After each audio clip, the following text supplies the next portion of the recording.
Breaking news Mulugu జిల్లాలో మావోయిస్టులు పేట్రేగిపోయారు. Police informer నెపంతో ఇద్దరిని హత్య చేశారు. వాళ్ళు వాజేడు మండల కేంద్రంలోని జంకాలపల్లిలో ఈ ఘటన చోటు చేసుకుంది. అయితే మృతులను అర్జున్, రమేష్ గా పోలీసులు గుర్తించారు. మృతులిద్దరూ కూడా ప్రభుత్వ ఉద్యోగులని స్థానికులు చెబుతున్నారు. చంపిన అనంతరం మావోయిస్టులు లేఖ వదిలి వెళ్లిపోయారు. వాజేడు ఏరియా కమిటీ కార్యదర్శి శాంతా పేరుతో లేఖను రిలీజ్ చేశారు.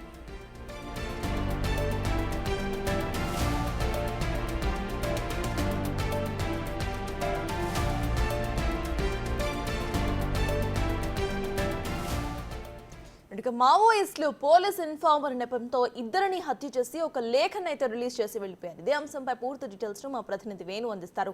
వేణు, చెప్పండి, ప్రెసెంట్ అసలు అక్కడ సిచ్యువేషన్ ఏంటి? ఫ్యామిలీ మెంబర్స్ ఏమంటున్నారు, పోలీసులు ఏమంటున్నారు?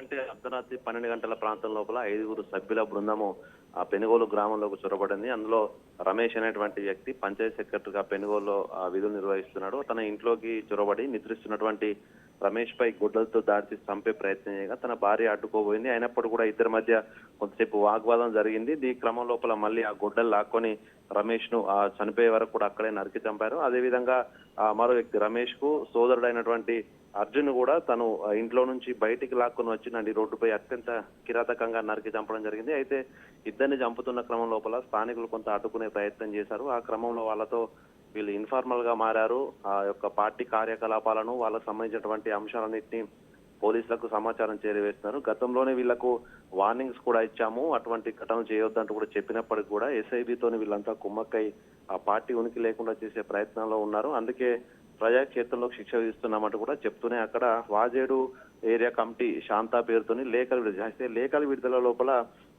ఇద్దరిని చంపి వేరు చోట్ల 2 లేఖలు విడుదల చేయడం కొంత ఇక్కడ అనుమానాలు సాగిస్తుంది. గతం లోపల ఇన్ఫార్మర్ లేపంతో ఎంతమందిని హత్య చేసినా కూడా మావోయిస్టులంతా ఒకే లేఖలో విడుదల చేసి దానికి సంబంధించిన కారణాలు ఏమై ఉంటాయని, ఎందుకు చంపాల్సి వచ్చినటువంటి అంశాలు అందులో పేర్కొన్నారు. కానీ ఇక్కడ వేరువేరుగా 2 లేఖలు విడుదల చేయడంతో ఇక్కడ కొంత అనుమానం వ్యక్తం వచ్చింది. నిజంగా మావోయిస్టులకు సంబంధించిన వ్యక్తులైనా లేకపోతే పంచాయతీ కార్యదర్శి విధులు నిర్వహిస్తున్నాడు కాబట్టి అక్కడ తనకు సంబంధించి ఆ భూముల విషయంలో వ్యక్తిగత తగాదన్నటువంటి వ్యక్తులే మావోయిస్టుల నెపంతో వచ్చి హత్య చేశారనేది కూడా ప్రస్తుతం పోలీసులు అయితే విచారణ జరుపుతున్నారు. సంఘటనా స్థలం లోపల ఉన్నటువంటి ఆధారాలు, ఫింగర్ ప్రింట్స్ అయితే పోలీసులు సేకరించి నిజానికి వీళ్ళు మావోయిస్టులేనా లేకపోతే స్థానికంగా ఉన్నటువంటి వ్యక్తులే ఈ ఘాతుకానికి పాల్పడ్డారనేది కూడా ప్రస్తుతం విచారణ జరుగుతుంది. ఏదేమైనా కూడా ఇన్ని రోజులు సైలెంట్ గా ఉన్న ఏజెన్సీ ప్రాంతం లోపల ఒకసారిగా ఇట్లా మావోయిస్టులు వచ్చి ఇద్దరిని ఇన్ఫార్మర్ల పేరుతో చంపైన విషయం బయటికి రావడంతో కూడా కొంత ఏజెన్సీ ఏరియా మొత్తంగా కూడా కొంత కకలించిన పరిస్థితి కనిపిస్తా ఉంది.